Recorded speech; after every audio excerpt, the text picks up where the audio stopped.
कच्छ અને ગુજરાતની રસપ્રદ ઘટનાઓને સમાચાર જાણવા અમારી ચેનલને લાઇક, શેર અને સબસ્ક્રાઇબ કરો।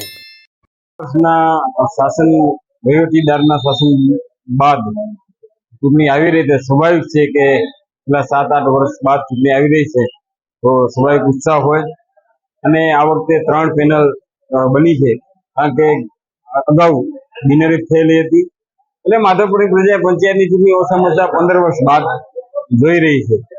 ત્યારે 3 પેનલ છે અને અમારી વિકાસિત પેનલ અમે શ્રેષ્ઠ ઉમેદવારો સાથે ઉતારી છે।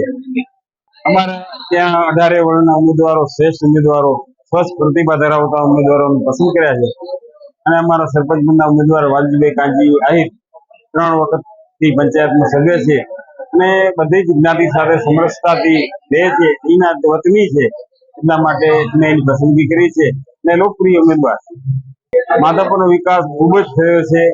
સરકાર શ્રી દ્વારા તાલુકા જિલ્લા પંચાયત દ્વારા અસંખ્ય કરોડો રૂપિયાની ગ્રાન્ટ આપવામાં આવી છે।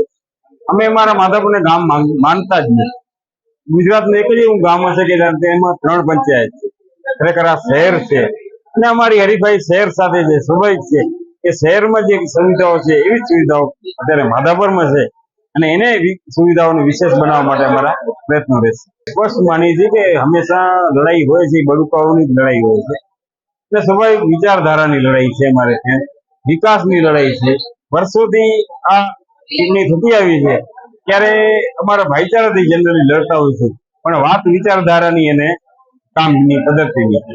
અમે વિનંતી કરી છે કે તમે સારા ઉમેદવારો, સારા વિચારધારી કયા વિચારના લોકો છે કે એમની શ્રેષ્ઠ કામગીરી માધાપરના દરેક લોકો દરેક વ્યક્તિ પરિચિત છે, બીજ લોકો છે એટલે સ્વાભાવિક છે કે તમે વિચારીને અને મતદાન કરશે। સાહેબ, ઘણા સમયથી છેલ્લા 1.5 વર્ષથી જે ગ્રામ પંચાયતમાં વહીવટદાર શાસન હતો, લોકો પણ એક ઉત્કૃષ્ટ હતા એક ચૂંટણી આવે કારણ કે લોકો ઘણા સમયથી ચૂંટણી જોઈ નથી। છેલ્લે આપણે ગ્રામ પંચાયત બિનહરીફ થઈ હતી એટલે 2012 પછી લોકોએ ચૂંટણી નથી જોઈ એટલે 12.5 વર્ષ પછી માધાપરમાં જયારે ચૂંટણી આવી છે ત્યારે ખૂબ ઉત્સાહ છે, આપ સૌ જોઈ શકો છો। અમારા જે કાર્યાલયનું ઉદ્ઘાટન થયું, વિવિધ સમાજના સૌ અગ્રણીઓ, વિવિધ ટ્રસ્ટના સૌ અગ્રણીઓ અને વિવિધ રાજકીય આગેવાનો પણ અમારા સમર્થનમાં જ્યારે મારી પસંદગી કરી છે, સમગ્ર ગામમાં સારા લોકો મળી અને અમારી એક વિકાસશીલ પેનલ બની છે તો એ બદલ હું જે અમારા સમર્થકો છે જેમના અમારા ઉપર વિશ્વાસ મૂક્યો છે એ વિશ્વાસ અમે ક્યારે નહીં તૂટવા દઈએ એની ખાતરી પણ આપીએ છીએ અને અમારા ઉપર વિશ્વાસ મૂક્યો એ બદલ એ લોકોનો આભાર પણ વ્યક્ત કરું છું।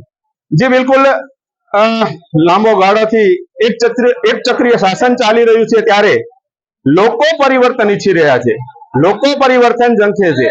માધાપર એશિયાનું સૌથી ધનિક ગામ છે અને ગુજરાતની સૌથી મોટી ગ્રામ પંચાયત હોય ત્યારે વિકાસ પણ એક મુખ્ય મુદ્દો હોય છે અને માધાપરને ક્યારે વિકાસની ભૂખ ખૂટવાની નથી અને એક ભૂખ પૂરી કરવા માટે દરેક વિકાસ કાર્ય કરવા માટે અમારી જે પેનલ છે હંમેશા કટિબદ્ધ રહેશે અને ગામને જે વિશ્વાસ મૂક્યો છે એ વિશ્વાસ સાર્થક કરશે। જે કાંઈક વિકાસની ખૂટતી કડીઓ હશે એ અમે પરિપૂર્ણ કરશું એવી ખાતરી આપના માધ્યમથી હું ગામ લોકોને આપું છું। મારી પાસે અનુભવનું ભાથું છે, છેલ્લા 3 ટર્મથી એટલે કે 15 વર્ષથી ગ્રામ પંચાયતના સદસ્ય તરીકે સેવા આપી છે। રાજકીય અને પદ અધિકારી અને પદ અધિકારીઓ સાથે સુમેળ ભર્યા સંબંધો છે, એનો ગામને સીધો લાભ મળવાનો છે ત્યારે ગામ પણ અપેક્ષા હોય અમારામાં કે અમારી જે અનુભવ છે એનો લાભ ગામને મળે અને અમે એ વિશ્વાસ ક્યારે નહીં તૂટવા દઈએ અને એ જે અમારા અનુભવ છે એનો લાભ છે એ આ ગામને આપશું એવી આપના માધ્યમથી હું ખાતરી આપું છું।